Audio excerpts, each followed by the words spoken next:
다리오 왕 제2년 8째 달에 여호와의 말씀이 이도의 손자 베리가의 아들 선지자 스가랴에게 임하니라.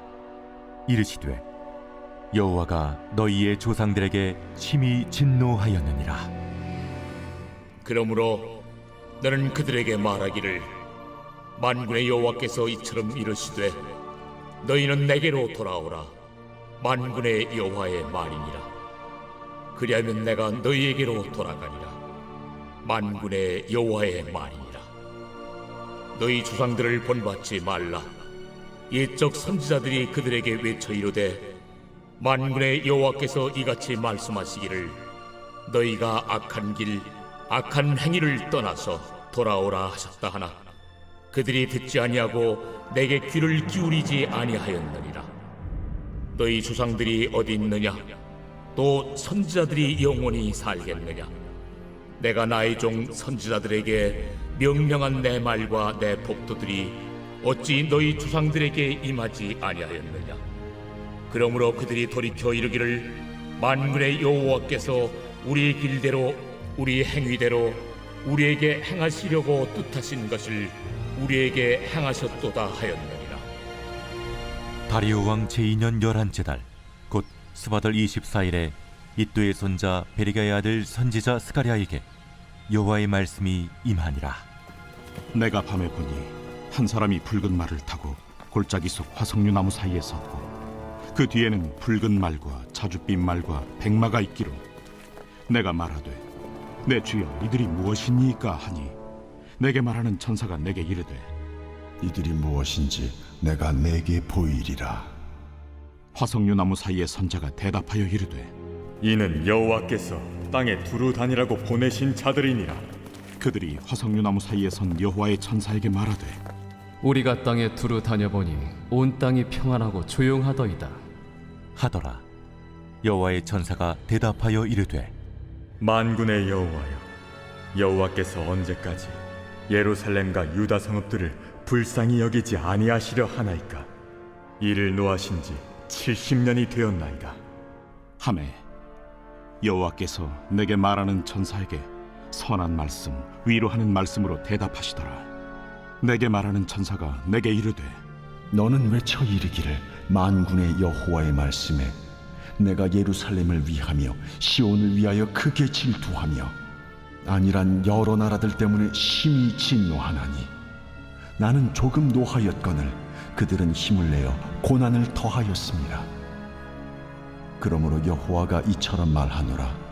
내가 불쌍히 여김으로 예루살렘에 돌아왔은즉 내 집이 그 가운데에 건축되리니 예루살렘 위에 먹줄이 쳐지리라. 만군의 여호와의 말이니라. 그가 다시 외쳐 이르기를 만군의 여호와의 말씀에 나의 성읍들이 넘치도록 다시 풍부할 것이라.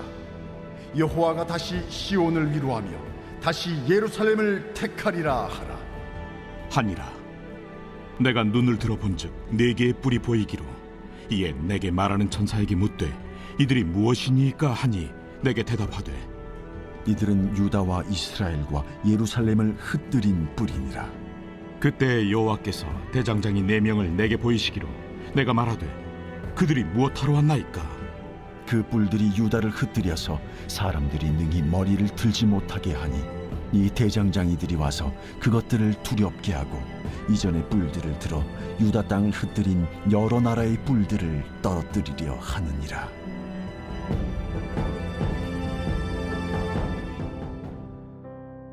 새벽 영성 기도 시간입니다. 오늘부터 스가랴 말씀을 함께 살펴보도록 하겠습니다. 이스라엘의 역사를 보면 유다는 총 3차례에 걸쳐 바벨론으로 포로를 보냅니다. 그리고 70년의 시간이 차고 나서 3차례에 걸쳐서 바벨론에서 유다 땅으로 돌아오는데요. 1차 포로 귀환의 목적은 성전 건축이었습니다. 하지만 성전 건축을 하는데 방해하는 세력이 있었습니다.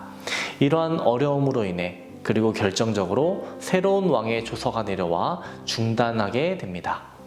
약 17년 정도의 시간이 흐른 뒤 학개와 스가랴의 선포로 인해 다시 성전 건축을 시작하게 되었습니다. 역시나 방해가 있었지만 이번에는 새롭게 바뀐 왕이 과거의 조서들을 살펴보고 허락해줘서 성전을 건축하게 됩니다. 우리들이 어제까지 살펴본 학개, 그리고 오늘부터 살펴볼 스가랴는 동시대에 세워진 선지자입니다. 학개 1장 1절과 스가랴 1장 1절을 보면 명확히 알 수 있습니다. 학개 1장 1절을 보면 다리오 왕 제2년 6째 달, 이때 사역을 시작했음을 알 수 있습니다. 또 스가랴서 1장 1절을 보면 다리오 왕 제2년 8째 달에 이렇게 시작하고 있죠. 둘 다 다리오 왕 2년에 520년경에 사역을 시작했습니다. 학개서는 2장의 말씀으로 이루어져 있고 굉장히 짧습니다. 성전 건축에 대한 직접적인 메시지를 던지죠. 반면 스가랴서는 학개서에 비해 굉장히 길고요. 성전 건축에 대한 간접적인 메시지를 주는데요. 총 8가지의 환상을 통해 성전 건축을 격려하고 백성들에게 용기를 줍니다. 여기에서 끝이 아니라 9장부터는 메시아에 대한 말씀들이 주어지는데요. 그래서 메시아에 대한 말씀이 이사야서와 스가랴서에 가장 많다라고 합니다. 이제 스가랴 1장의 구조와 내용 그리고 메시지에 대해서 살펴보도록 하겠습니다. 먼저 스가랴 1장의 내용을 보면 크게 세 부분으로 나눠볼 수 있습니다. 첫 번째 부분은 1절에서 6절이고요. 두 번째 부분은 7절에서 17절, 세 번째 부분은 18절에서 21절입니다. 1절에 다리오 왕 제2년 8째 달에 하나님의 말씀이 스가랴에게 처음 임했다라고 말합니다. 하나님께서 스가랴 선지자를 통해 백성들에게 준 첫 메시지는 무엇이었을까요? 여호와께 돌아오라. 하나님을 잘 믿으라 라는 것입니다. 너희들이 지금 성전 건축을 하고 있는데 더 중요한 것은 하나님을 믿는 것, 하나님께 돌아오는 것이라는 것을 알려주십니다. 그 뒤 7절에서 21절의 말씀을 보면요. 이는 다리오 왕 제2년 11째 달에 주어진 말씀이라고 말합니다. 첫 번째 말씀 뒤에 3, 4개월 뒤의 말씀이 주어진 것입니다.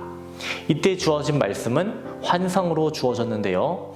총 8가지의 환상이 이어집니다. 오늘 1장 말씀에는 2가지의 환상이 나타나는데요. 첫 번째 환상이 7절에서 17절까지입니다. 여기에 보면 말들이 등장하는데요. 총 4종류의 말이 등장합니다. 우리는 신약성경 요한계시록에 이와 비슷한 말들이 등장함을 주목해 봐야 합니다. 요한계시록에도 4가지 말들이 나오는데요. 다만 똑같은 색을 가지고 있지는 않습니다. 스가랴에 나온 말들과 요한계시록에 나온 말들이 같은 말들이 아님을 우리는 인지해야 합니다.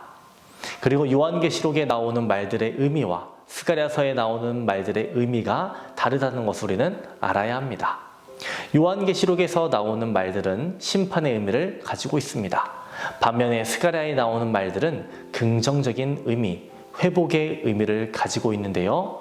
말들이 나올 때 등장하는 나무를 주목해 봐야 합니다. 어떤 나무가 나오냐?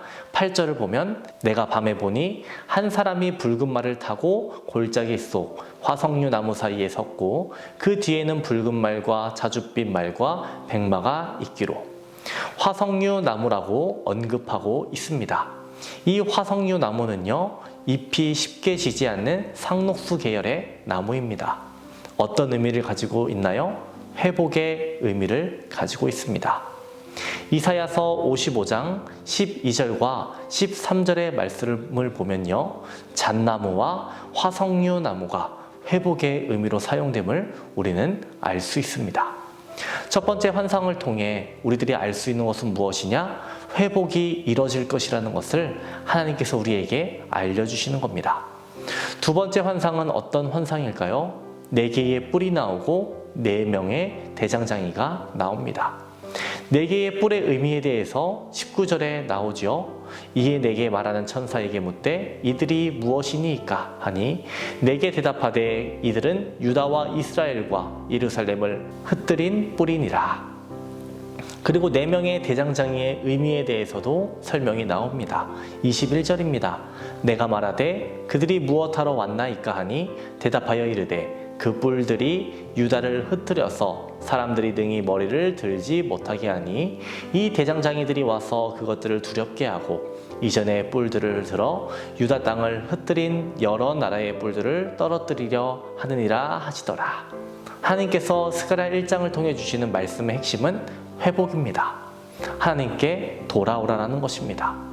성전을 건축하는 것만이 중요한 것이 아닌 마음이 하나님께로 돌아가야 함을 알려주시는 겁니다. 또한 화석류 나무와 말을 보여주심으로 해서 고난의 시기는 지나갔고 이제 회복의 시기가 시작되었음을 알려주십니다.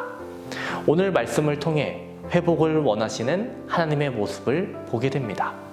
회복의 시작을 알려주시는 하나님을 보게 됩니다. 이스라엘처럼 어려움과 고난의 시기가 우리 삶에도 분명히 있습니다. 하지만 그 가운데에서도 회복을 상징하는 화석류 나무를 보여주시는 하나님의 은혜를 기억하시기를 주님의 이름으로 축원합니다. 오늘의 공동기도 제목은 교회를 위한 기도입니다. 먼저는 교회의 부흥과 회복을 위해서 기도해 주시고 이 땅의 교회가 복음으로 돌아갈 수 있도록 기도해 주시기 바랍니다. 기도하겠습니다. 회복을 이뤄가시는 하나님, 우리들의 삶에 회복이 가득하기를 원합니다. 하나님의 형상을 회복하게 하시고 영성이 회복되고 관계가 회복되게 하여 주시옵소서. 날마다 우리에게 힘과 능력을 더하여 주시고 회복을 나누는 귀한 삶을 살아가게 하여 주시옵소서. 오늘은 교회를 위해서 기도합니다. 성령께서 뜨겁게 역사하시는 교회가 되게 하시며 성도의 성장과 다음 세대를 돕는 교회가 되게 하여 주시옵소서. 특별히 다음 세대의 성장과 부흥을 허락하여 주시고 많은 아이들이 학생들이 믿음으로 자라나며 말씀 위에 세워지게 하여 주시옵소서. 담임 목사님을 위해 기도합니다. 교회를 이끌어 가시는데 부족함 없도록 하늘의 권세와 능력으로 채워 주시옵소서. 악한 세력 틈타지 못하게 성령께서 늘 동행하여 주시옵소서. 자녀를 위해 기도하는 성도 있습니다. 태의 문을 열어 주시옵소서. 사고로 입원한 성도 일으켜 주시옵소서. 투석으로 어지럼증으로 디스크로 고통받는 성도들을 치료하여 주시옵소서. 공황장애, 불면증, 우울증을 겪는 성도들에게 마음의 평안함을 주시옵소서. 암투병 중에 있는 박재순 권사님, 유은영 권사님, 김시아 권사님, 김정수 집사님, 오유미 성도님, 박서연 청년, 유경민 청년 속히 회복시켜 주시옵소서. 암세포가 제거되고 재발하지 않도록 하여 주시옵소서. 연로하신 장로님, 권사님, 집사님들 영적으로 육적으로 강건케 하여 주시고 하늘에 소망을 두며 날마다 승리의 삶을 살아가게 하여 주시옵소서. 질병으로 고통받지 않게 하여 주시옵시고 마지막 날까지 건강하게 걸을 수 있도록 주님의 은혜를 허락하여 주시옵소서. 우리의 길을 인도하시는 예수님의 이름으로 기도합니다. 아멘.